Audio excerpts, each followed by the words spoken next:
Alright, good morning everyone. Today we're going to go over the U.S. Constitution itself in brief, meaning that we're going to look at each of the articles themselves and a quick little overview of each of them. So let's start off with the outline of the Constitution. First, we have the Preamble, and after that, everything is going to go off articles. So Article 1 is the legislative branch, Article 2 is the executive branch, Article 3, judicial branch, Article 4 discusses state relations. Number 5 talks about amendments.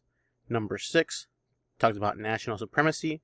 And Article 7 is the actual ratification, or what are the needs to ratify the actual Constitution. And we see here on the right side, there is a little video from Schoolhouse Rock called The Preamble, and it talks about what the Constitution was like.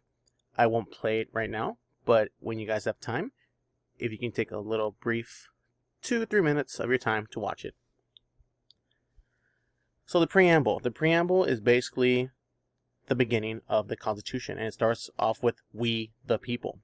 We the people, obviously right there, is put in huge letters so that way anybody can really look at it and see it. It lays out the purpose of what the government is supposed to do, and that is form a perfect union, establish justice, ensure domestic tranquility, provide for the common defense, promote the general welfare, and to secure the blessings of liberty. So Article 1. Article 1 basically lays out the foundations and the rules for Congress. Of course, Congress is broken up into two separate houses, the House of Representatives and the Senate. Once again, the House of Representatives is based on the population of each individual state, and the Senate, every single state has 2 representatives or senators per state.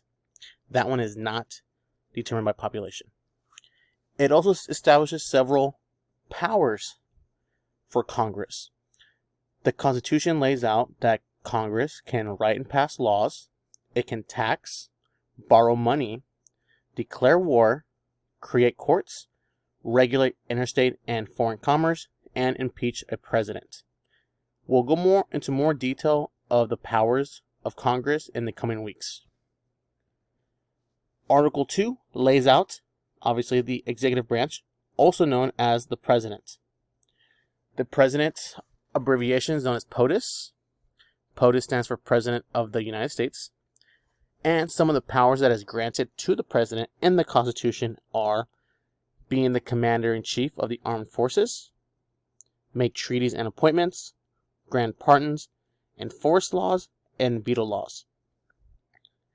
And just like with Article 1, we will discuss more and go into more depth about the executive branch in the coming weeks. Article 3 lays out the foundation for the Supreme Court of the United States. An abbreviation for this is known as SCOTUS, or Supreme Court of the United States. It also lays out the foundation on establishing inferior courts, such as appeal courts. The Supreme Court justices are also appointed for life according to the Constitution. It also establishes what treason is. And as we will see later on, the Supreme Court is also given judicial review, meaning that the Supreme Court justices can decide if a law is constitutional or not. But this will not be established until later on. This will be known as an implied power, but again, we will discuss that in the coming weeks. Now, here are the other articles that are presented in the Constitution. Article 4 talks about how each state must honor each other's laws, citizens are entitled to the same privileges, and Congress admits new states and regulates territory. Here's an interesting thing. Only citizens are entitled to the same privileges. So this does not count slaves or any foreign person living in those states. But those will be fixed later on. Article 5, again, talks about amendments. So you need 2/3 of Congress and 3/4 of the states to pass new amendments and to make changes to the Constitution. So this includes adding new amendments as well as changing the Constitution itself, which we will see later on when it comes to the way it pertains to slaves. Article 6 talks about how the Constitution is the supreme law of the land, so no other state can write a law or pass a law that is superseding the national law.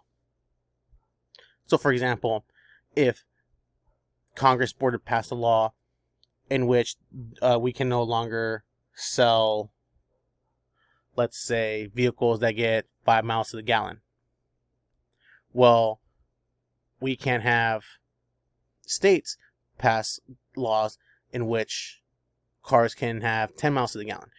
That's unconstitutional. The law of the land, or what Congress said, is 5 miles per gallon or less. No more than that.